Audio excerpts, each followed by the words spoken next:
அன்பு உள்ளங்களுக்கு வணக்கம். நாம் இப்போ பார்த்துட்டு இருக்கிறது பர்வதமலை சிவன். 17 சித்தர்கள் சூழ சிவன் நமக்கு காட்சியளிக்கிறாரு.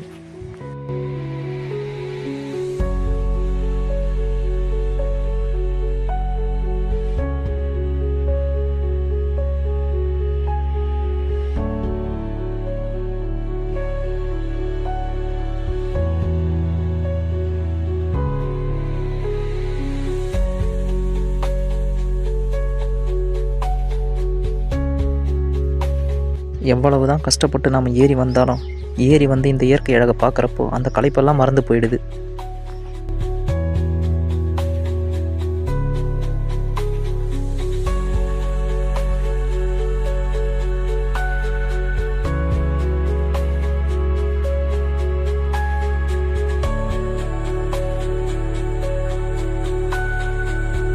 மலை ஏறி வந்த முழு களைப்பு நீங்க எல்லாம் வல்ல இறைவன் எம்பெருமான் ஈசன் தரிசித்தோம். ஓம் நம சிவாய.